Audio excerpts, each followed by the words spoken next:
جس دور کے لیے منتخب کرتا ہے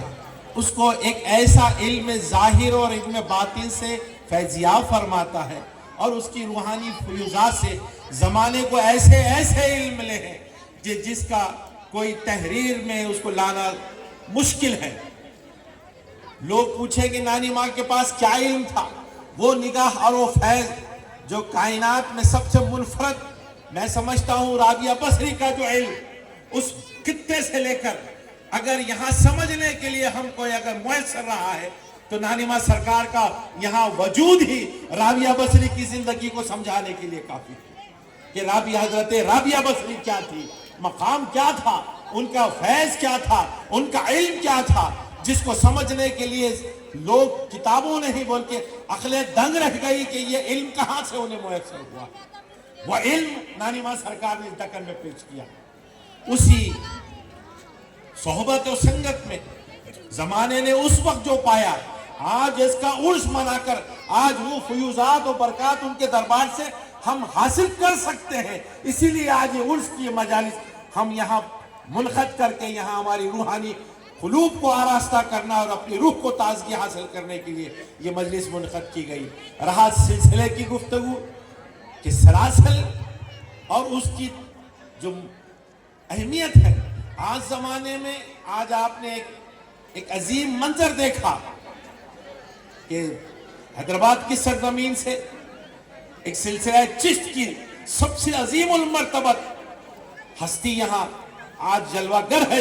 ہمارے نلدرگ کی سرزمین پر۔ ان کا آنا ہمارے لیے مبارکباد، ان کا دیدار ہمارے لیے باعث برکت و عزت ہے۔ ان کے دست مبارک سے یہاں دستار بھی باندھی گئی اور سند بھی پیش کی گئی۔ یہ سلسلے کی جو اہمیت ہے کہ سلسلہ ہے کیا، وہ روحانی فیض جو سینہ بسینہ چلایا ہے، اس کا کوئی نہ کوئی وارث ہو تاکہ اس وارث کے ذریعے زمین کو اس کی نگاہ فیض سے آراستہ کیا جائے اور مخلوق کو اللہ کا خلق اور اللہ کی تمام جو نعمتیں ہیں وہ بخش عالم دربار ہے، اس سلسلے کے ذریعے وہ تعلیمات زمین پر وجود پذیر رہنے کے لیے یہاں پر ایک جو انعقاد کیا گیا کہ یہاں اعلان کیا گیا ہے کہ چوکھٹ نانی ماں کی ہو اور عظیم المرتبت بندے نواز کی دربار سے آئی ہوئی ہستی، اور اس پرمخص ماحول میں یہاں پر سلسلے کا جو اعلان کیا گیا کہ آج حضرت کو یہاں پہ دستار بندی کے ذریعے خلافت عطا کی گئی۔ خلافت ایک ایسی چیز ہے کہ اگر اس کو ہم اپنی ظاہری آنکھوں سے دیکھیں تو ہمیں اس کا شعور نہیں ہے، لیکن سینے میں جو باطنی علم اور نگاہ کا فیض ہوتا ہے زمانہ ہمیشہ اس سے فیضیاب رہا ہے۔ لوگ پوچھتے ہیں وہ کہاں سے انہوں نے حاصل کیے ہیں۔ ارے جس کو منتخب کر لے اللہ جس علاقے کو، اور جہاں پر اس سلسلے کی شاخ بڑھتی رہے، اللہ تبارک و تعالیٰ اس کے روحانی فیوزات سے وہاں علاقے کے مخلوق کو آراستہ کرتا ہے۔ تو یہ نئے شہزادے آئے ہیں، وہ تعلیمات جو بزرگوں کی ہیں، سلسلہ آتا ہے اور زمانہ اس سے فیضیاب ہوتا ہے۔ تو یہ عرس اور عرس کے آج نلدرگ میں اتنا ہی نہیں، آج اس بات پر بھی ہم کو محسوس ہوتی ہے خوشی کہ نانی ماں یہاں رہے تو نانی ماں کے ساتھ ایک کتا بھی نانی ماں کے زندگی میں ساتھ رہا۔ نلدرگ اس کو جانتا بھی ہے اور اس کا بھی نام آج اس کتے کا نام بھی پورا نلدرگ جانتا ہے کہ گیدم کے نام سے۔ وہ اس کا یہاں کچھ